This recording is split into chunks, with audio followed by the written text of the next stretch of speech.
इस देश की जो सुविधाएं अमीरों को प्राप्त हैं, वो मेरे देश के गरीब को भी मिलनी चाहिए। क्या भारत के नागरिक को दिल्ली सरकार के खजाने का खर्च कहां होता है, वो जानने का अधिकार है? देश की जनता का पाई पाई का हिसाब देश की जनता को मिलना चाहिए।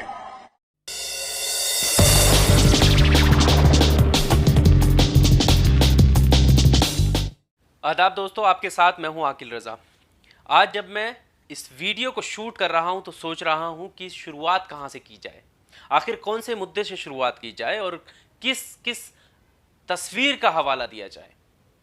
क्या उस तस्वीर का जो रेलवे ट्रैक पर रोटियां बिखरी हुई हैं, क्या उस तस्वीर का जो तपती धूप में सड़क पर बच्चा चल रहा है और उसके पैरों में छाले पड़े हुए हैं, या फिर उस तस्वीर का जो एक ही ट्रक पर सैकड़ों लोग लदने की कोशिश कर रहे हैं, या फिर उस तस्वीर का जिस तस्वीर में बच्चे को उठाकर ऊपर महिलाएं समेत ढोने की कोशिश की जा रही है। आखिर क्यों लॉकडाउन के इतने सारे दिन बीत जाने के बाद भी हमारी सरकार इन प्रवासी मजदूरों को उनके घर तक क्यों नहीं पहुंचा पाई? जब ये सवाल पूछते हैं तो दुख होता है।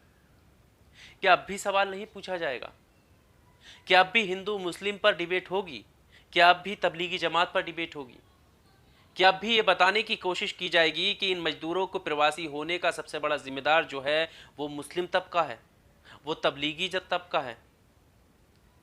ठेके खुलवा दिए जाते हैं, लेकिन सरकार के पास पीएम केयर फंड में पैसा इकट्ठा हो जाता है, लेकिन प्रवासी मजदूर उनको घर पहुंचाने का इंतजाम क्यों नहीं हो पाता? मैं कुछ तस्वीरें आपके सामने शेयर करना चाहता हूं। ये तस्वीर, आप पहली तस्वीर देखिए। कभी सोचा था कि हमारा देश 1947 के बाद इस इतिहास को दोबारा 2020 में दोहराएगा?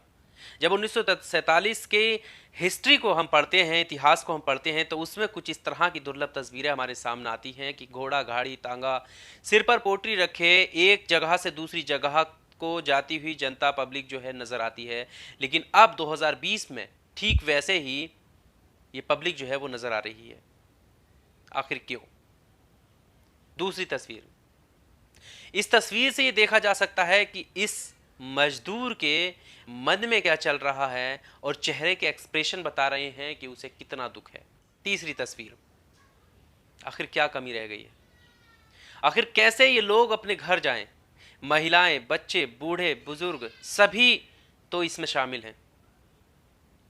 ये तस्वीर आप देखिए, माँ ही होगी शायद, ये बूढ़ी माँ को किस तरह से कंधों पर उठाया हुआ है, और ये शख्स, इसके चेहरे के एक्सप्रेशन से पता चल रहा है कि कितनी परेशानी में है। ये कुछ तस्वीरें हैं। इन तस्वीरों के बीच में आपको एक भाषण सुनाना चाहता हूं जो इन दिनों सोशल मीडिया पर वायरल भी हो रहा है, लेकिन वायरल होने से कोई फायदा होने वाला है नहीं। लेकिन आप सुन लीजिए, सुनने में अच्छा लगता है कि काश इस शख्स की बात अगर सच होती तो कितना अच्छा होता। मेरा तो सपना है कि हवाई जहाज पे कौन लोग बैठने चाहिए। ये जो एक बना हुआ है ना, बड़े बाबू, बड़े बड़े लोग, धनी लोग, ये दुनिया उन्हीं के लिए है।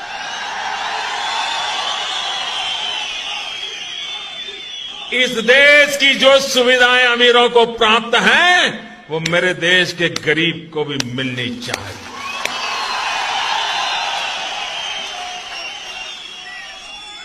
जो सामान्य व्यक्ति हवाई चप्पल पहन करके घूमता है, वो मुझे हवाई जहाज में दिखना चाहिए। ये मेरा सपना है। हालात सिर्फ यही नहीं है। जब मजदूर पटरी पर सो जाते हैं, ट्रेन से कटकर उनकी मौत हो जाती है, तो कुछ लोग ये भी हवाला देते हैं कि क्या जरूरत है पटरी पर जाने की। लेकिन क्या मजबूरी है पटरी पर जाने की? ये सवाल कोई क्यों नहीं करता। क्यों उन्हें मजबूरी में पटरी चलना पड़ा? खुद प्रवासी मजदूर की माने तो उसका कहना है कि साहब, जब आप हमें खाने को नहीं पूछ सकते, जब आप हमें एक गिलास पानी को नहीं पूछ सकते, तो आपका क्या हक है कि आप हम पर लाठी डंडे चलाएं? यही वजह है कि ये मजदूर अपनी पिटाई के डर से, पुलिस के डंडों की डर से पटरी का रास्ता, रेलवे ट्रैक का रास्ता अपना रहे हैं और अपने घर जाने की कोशिश कर रहे हैं, क्योंकि उन्हें डर है कि अगर वो रोड के रास्ते से जाएंगे तो पुलिस उन पर डंडे बरसाएगी, जैसा आप इस वीडियो में देख सकते हैं।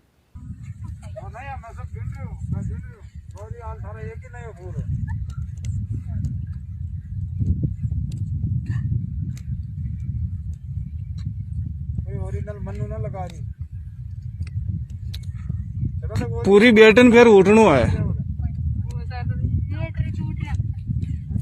तो क्या अब भी आपको यह संदेह है कि जो मजदूर जान को जोखिम में डालकर पटरी के रास्ते अपने घर जाना चाह रहे हैं, उसके पीछे की क्या वजह है? आखिर क्यों उनका इंतजाम नहीं हो पा रहा है? 2014 के बाद से आपने एक सवाल सुना होगा कि 70 सालों में क्या किया। एक सवाल ट्विटर पर अभी भी उठ रहा है, पीएम केयर फंड का हिसाब दो। अगर प्रधानमंत्री मोदी की खुद की वचन, अगर उनके वचन माने जाएं, उनके भाषण माने जाएं, तो वो 2014 से पहले अपने भाषणों में कहते थे कि क्या इस देश की जनता को इतना हक नहीं कि वो ये जान सके कि दिल्ली में रखा हुआ पैसा कितना है और किस काम आ रहा है? सुन लीजिए। क्या भारत के नागरिक को दिल्ली सरकार के खजाने का खर्च कहां होता है वो जानने का अधिकार है? अगर देश के नागरिक को जानने का अधिकार है और अगर वो कोई पूछे कि भारत सरकार की तिजोरी के पैसे कहां खर्च किए गए, वो गुनाह है? क्या ये पूछना सही है? ये लड़ाई आगे बढ़ेगी।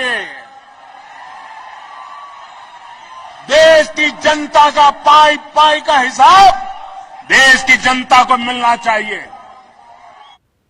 तो फिर आज खुद प्रधानमंत्री पीएम केयर फंड का हिसाब क्यों नहीं दे रहे? और जो पैसा इकट्ठा हुआ है वो किसकी केयर के लिए लगाया गया है? वो प्रवासी मजदूरों की केयर के लिए क्यों नहीं लगाया जा रहा है? लगातार लोगों की जान जा रही है, कुछ लोग पैदल आ रहे हैं, पैदल चलते चलते थक कर रोड के किनारे एक्सीडेंट हो रहे हैं। कितने मजदूर हैं जो भूख प्यास से मर रहे हैं? कोरोना से बच सकते हैं लेकिन भूख प्यास से कैसे मर रहे हैं? आखिर क्यों इन मजदूरों को उनके घर तक पहुंचाने का इंतजाम नहीं हो रहा है? और अब जब इंतजाम किया गया है तो मालूम है किसका किया गया है? कि ऑनलाइन ट्रेन की टिकट बुक हो रही है, ट्रेन चला दी गई है। लेकिन क्या कभी सोचा है कि एक मजदूर जो दहाड़ी पेशे का है, जिसे पढ़ना नहीं आता है, जो मजदूरी की तलाश में एक राज्य से दूसरे राज्य गया है, क्या वो ऑनलाइन जाकर अपना टिकट बुक कर सकता है? सोचने की बात है कि क्या सरकार जो अभी ट्रेनें चला रही है वो मजदूरों के लिए ही चला रही है? मुझे तो लगता है नहीं। लगातार ये सवाल जो उठाने हैं वो हमारा लोकतंत्र का जो चौथा स्तंभ है ना, मीडिया, वो नहीं उठाएगा। आपने देखा होगा कि अभी बहस काय पे हो रही है? जिहाद पे। जिहाद उन्हें नजर आ रहा है, जम्मू कश्मीर में जमीनों को लेकर जिहाद नजर आ रहा है, और वो पूरी सुधीर चौधरी कोशिश कर रहे हैं कि किसी भी तरीके से इस मुद्दे को लगातार चलाया जाए, जिससे जो अहम जो सवाल है ना इस देश के, वो सामने नहीं आए। आप जो बड़े न्यूज़ चैनल हैं, आप उनको नाम लेकर गिन सकते हैं, सारे एक एक करके गिन सकते हैं, और उनके रोजाना के प्रोग्राम है वो सुन सकते हैं कि एक ने भी ना पूछता है, भारत ने ये सवाल उठाया कि इस देश के मजदूर कहाँ जाएंगे और कैसे अपने घर पहुंचेंगे। ना अंजना कश्यप ने हल्ला बोला कि मैं हल्ला बोलती हूँ इन मजदूरों को अपने घर पहुंचाओ। ना ही किसी ने डीएनए टेस्ट किया उन मजदूरों का कि डीएनए में मैं पूछता हूँ कि ये मजदूर अपने घर कैसे पहुंचेंगे। ना ही आर पार में ये सवाल किया कि आर पार इस बात की है कि आखिर क्यों मजदूरों को उनके घर तक नहीं पहुंचाया जा रहा है, और मजदूरों की लगातार जो हालत है वो गंभीर होती चली जा रही है। सिर्फ मजदूरों में सिर्फ पुरुष ही नहीं है, महिलाएं हैं, और महिलाएं भी गर्भवती महिलाएं हैं, बच्चों के साथ हैं। अब सोचिए कि जब उन्हें खाना प्रॉपर नहीं मिल रहा है तो उनके अंदर जो है क्षमता है वो कितनी घट रही होगी, और उस महिला पर क्या बीत रही होगी। यानी एम्बुलेंस भी नहीं है और ट्विटर पे उनके लिए हैशटैग भी नहीं है। सोचिए जरा इस बात को। इन सारे सवालों के जवाब मैं आपके साथ छोड़कर जा रहा हूं। आपको क्या लगता है? इस वीडियो के अंत में कमेंट बॉक्स में जाकर अपनी राय जरूर दीजिएगा, और अगर आपको ये वीडियो अच्छा लगा हो तो इस वीडियो को शेयर कीजिएगा। बहुत शुक्रिया।